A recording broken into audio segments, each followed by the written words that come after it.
I have always loved the sounds of a classroom, the quiet that sparks with possibility just before students shuffle in, the murmur of ideas bouncing back and forth as we explore the world together, the laughter and tiny moments of surprise you find in materials you've taught a million times.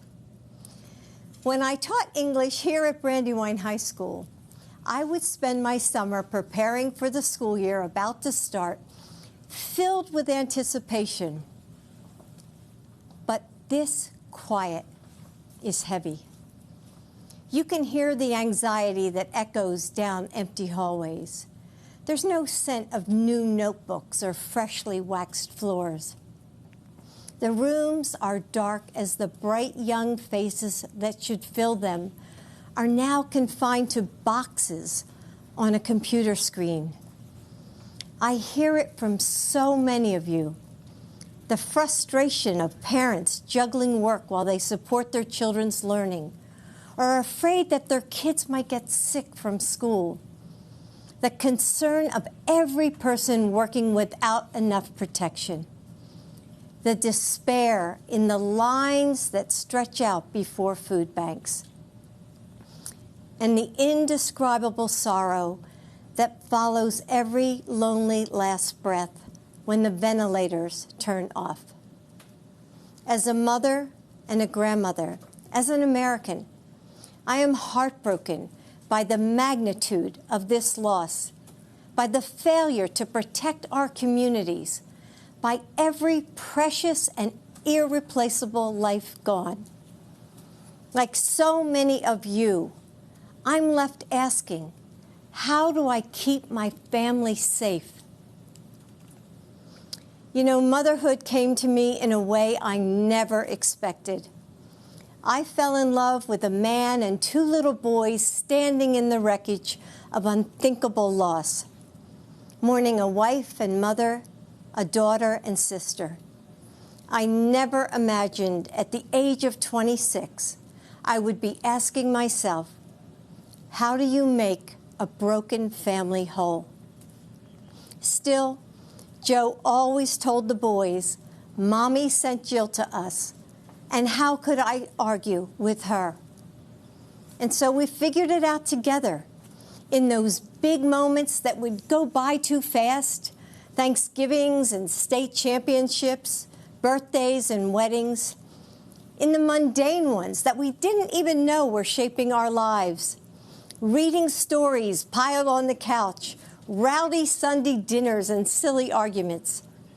Listening to the faint sounds of laughter that would float downstairs as Joe put the kids to bed every night, while I studied for grad school or graded papers under the pale yellow kitchen lamp, the dinner dishes waiting in the sink. We found that love holds a family together. Love makes us flexible and resilient. It allows us to become more than ourselves together. And though it can't protect us from the sorrows of life, it gives us refuge, a home. How do you make a broken family whole? The same way you make a nation whole. With love and understanding, and with small acts of kindness, with bravery, with unwavering faith. You show up for each other in big ways and small ones, again and again. It's what so many of you are doing right now for your loved ones, for complete strangers, for your communities. There are those who want to tell us that our country is hopelessly divided, that our differences are irreconcilable. But that's not what I've seen over these last few months. We're coming together and holding on to each other. We're finding mercy and grace in the moments we might have once taken for granted. We're seeing that our differences are precious and our similarities infinite. We have shown that the heart of this nation still beats with kindness and courage. That's the soul of America Joe Biden is fighting for now. After our son Beau died of cancer, I wondered if I would ever smile or feel joy again. It was summer, but there was no warmth left for me. 4 days after Beau's funeral, I watched Joe shave and put on his suit. I saw him steel himself in the mirror, take a breath, put his shoulders back, and walk out into a world empty of our son. He went back to work. That's just who he is. There are times when I couldn't even imagine how he did it, how he put one foot in front of the other and kept going. But I've always understood why he did it. For the daughter who convinces her mom to finally get a breast cancer screening and misses work to drive her to the clinic. For the community college student who has faced homelessness and survived abuse, but finds the grit to finish her degree and make a good life for her kids. For the little boy whose mom is serving as a Marine in Iraq, who puts on a brave face in his video call and doesn't complain when the only thing he wants for his birthday is to be with her.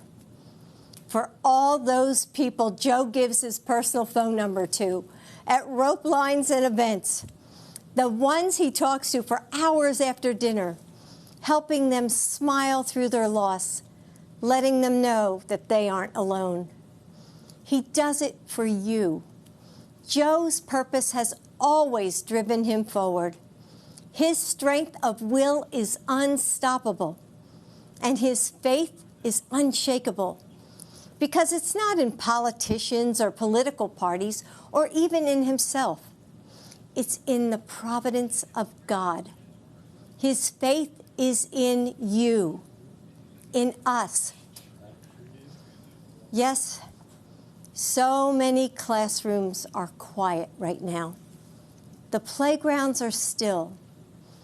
But if you listen closely, you can hear the sparks of change in the air. Across this country, educators, parents, first responders, Americans of all walks of life are putting their shoulders back, fighting for each other. We haven't given up. We just need leadership worthy of our nation, worthy of you, honest leadership to bring us back together, to recover from this pandemic and prepare for whatever else is next. Leadership to reimagine what our nation will be. That's Joe. He and Kamala will work as hard as you do every day to make this nation better.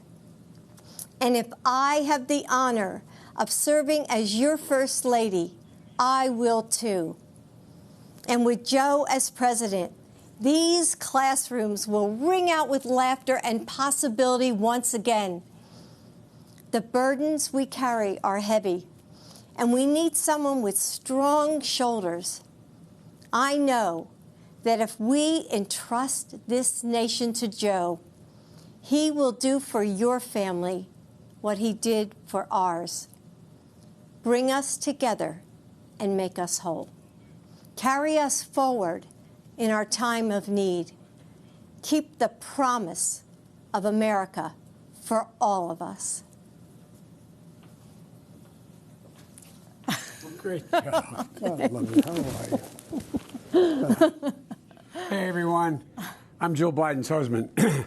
As you heard tonight, excuse me, you can see why she's the love of my life, the rock of our family. She never gives herself much credit, but the truth is she's the strongest person I know. She's a backbone like a ramrod. She loves fiercely, cares deeply. Nothing stops her when she sets her mind to getting something right. And, you know, for all of you out there across the country, just think of your favorite educator who gave you the confidence to believe in yourself. That's the kind of First Lady this Jill Biden will be. God love you. So go to JoeBiden.com to join